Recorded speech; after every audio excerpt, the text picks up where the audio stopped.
ನಿನ್ನೆ ನಡೆದ royal Challengers ಮತ್ತು ಪಂಜಾಬ್ ಕಿಂಗ್ಸ್ನ ಪಂದ್ಯ ಮಳೆಯಿಂದಾಗಿ 14 ಓವರ್ಗಳಿಗಷ್ಟೇ ಸೀಮಿತವಾಯಿತು. ಅದಾದ ನಂತರ ಟಾಸ್ ಸೋತ ಆರ್ಸಿಬಿ ಬ್ಯಾಟಿಂಗ್ ಮಾಡಬೇಕಾಯಿತು. ಅದೇನೋ ಅಲ್ಲಿಂದಲೇ ಆರ್ಸಿಬಿ ಬ್ಯಾಟ್ಸ್ಮನ್ಗಳಿಗೆ ಟೆನ್ಷನ್ ಶುರುವಾಯಿತು ಅನ್ಸುತ್ತೆ. ಇಷ್ಟಾದರೂ ಮೊದಲ ಬಾಲ್ನಲ್ಲೇ ಬೌಂಡ್ರಿ ಬಾರಿಸಿ ಉಬ್ಬೇರಿಸುವಂತೆ ಮಾಡಿದ್ದ ಫಿಲ್ ಸಾಲ್ಟ್ ಹರ್ಷದೀಪ್ ಸಿಂಗ್ ಅವರ 4ನೇ ಬಾಲ್ಗೆ ಜಾಶ್ ಇಂಗ್ಲಿಷ್ ಹಿಡಿದ ಕ್ಯಾಚ್ಗೆ ಔಟ್ ಆದ್ರು. ಅದೇ ರೀತಿ ಹರ್ಷದೀಪ್ ಸಿಂಗ್ ಅವರ 2ನೇ ಓವರ್ನಲ್ಲಿ ವಿರಾಟ್ ಕೊಹ್ಲಿ ಕೂಡ ಮಾರ್ಕೋ ಜಾನ್ಸನ್ಗೆ ಕ್ಯಾಚ್ ನೀಡಿ ಪೆವಿಲಿಯನ್ನತ್ತ ಮುಖ ಮಾಡಿದ್ರು.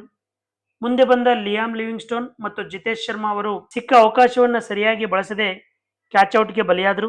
ಕೃಣಾಲ್ ಪಾಂಡೆ ಅವರ ಮೇಲಿದ್ದ ನಿರೀಕ್ಷೆಯೂ ಸುಳ್ಳಾಯಿತು.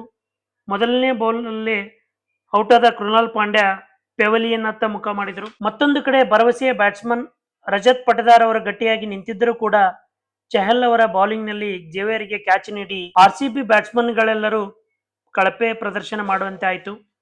ಮುಂದೆ ಬಂದ ಮನೋಜ್ ಬಾಂಡ್ಗೆ ಮ್ಯಾಕ್ರೋ ಜಾನ್ಸನ್ ಅವರ ಬಾಲ್ಗೆ LBW ಔಟ್ ಆದರು. ನಂತರ ಭುವನೇಶ್ವರ್ ಕುಮಾರ್ ಮತ್ತು ಯಶ್ ದಯಾಲ್ 12ನೇ ಓವರ್ನಲ್ಲಿ ಹರ್ಪಿತ್ ಅವರ ಬೌಲಿಂಗ್ನಲ್ಲಿ ಒಬ್ಬರಿಂದ ಒಬ್ಬರು ಪೆವಿಲಿಯನ್ ಕಡೆ ಹೆಜ್ಜೆ ಹಾಕಿದರು. ಇವುಗಳ ಮಧ್ಯೆ ಎಲ್ಲ ಬ್ಯಾಟ್ಸ್ಮನ್ಗಳು ವಿಫಲರಾದರೂ ಟಿಮ್ ಡೇವಿಡ್ ಮಾತ್ರ ಅರ್ಧ ಶತಕ ಬಾರಿಸಿ ಆರ್ಸಿಬಿಯ ಮಾನವನ್ನ ಕಾಪಾಡಿ 63 ರನ್ಗಳಿಗೆ 9 ವಿಕೆಟ್ ಕಳೆದುಕೊಂಡಿದ್ದ ಆರ್ಸಿಬಿ ತಂಡದ ಸ್ಕೋರ್ ಅನ್ನ 95ಕ್ಕೆ ಏರಿಸುವಲ್ಲಿ ಪ್ರಮುಖ ಪಾತ್ರ ವಹಿಸಿದರು. 96 ರನ್ಗಳ ಗುರಿ ಬೆನ್ನಟ್ಟಿದ್ದ ಪಂಜಾಬ್ ಕಿಂಗ್ಸ್ ಪರ ಸಿಮ್ರಾನ್ ಸಿಂಗ್ 13 ರನ್ಗಳ ಕೊಡುಗೆ ನೀಡಿದರು. ಪ್ರಿಯಾಂಶ್ ಆರ್ಯ ಕೂಡ 13 ರನ್ ಗಳಿಸಿ ಔಟ್ ಆದರು. ಇದಾದ ನಂತರ ಶ್ರೇಯಸ್ ಅಯ್ಯರ್ ಮತ್ತು ಜೋಶ್ ಇಂಗ್ಲಿಷ್ ನಡುವೆ 3ನೇ ವಿಕೆಟ್ಗೆ 20 ರನ್ಗಳ ಪಾಲುದಾರಿಕೆ ಇತ್ತು.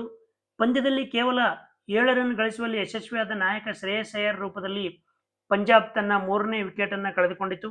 ಜೋಶ್ ಇಂಗ್ಲಿಷ್ ಕೂಡ 14 ರನ್ ಗಳಿಸಿ ಔಟ್ ಆದರು. 53 ರನ್ಗಳಿಗೆ 4 ವಿಕೆಟ್ ಕಳೆದುಕೊಂಡಿದ್ದ ಪಂಜಾಬ್ ಕಿಂಗ್ಸ್ ತಂಡಕ್ಕೆ ಗೆಲುವಿನ ಹಾದಿಯನ್ನು ಸುಲಭಗೊಳಿಸುವ ಜವಾಬ್ದಾರಿಯನ್ನು ನೆಹಲ್ ವಧೇರಾ ಮತ್ತು ಶಶಾಂಕ್ ಸಿಂಗ್ ಜೋಡಿ ವಹಿಸಿಕೊಂಡರು. 5ನೇ ವಿಕೆಟ್ಗೆ ಇವರಿಬ್ಬರ ನಡುವೆ 21 ಎಸೆತಗಳಲ್ಲಿ 28 ರನ್ಗಳ ಪಾಲುದಾರಿಕೆ ಕಂಡುಬಂದಿತು. ಪಂಜಾಬ್ ತಂಡದ ಪರ ಗೆಲುವಿನ ಇನ್ನಿಂಗ್ಸ್ ಆಡಿದ ನೆಹಲ್ ಅಜೇಯ 33 ರನ್ಗಳ ಇನ್ನಿಂಗ್ಸ್ ಆಡಿದರು.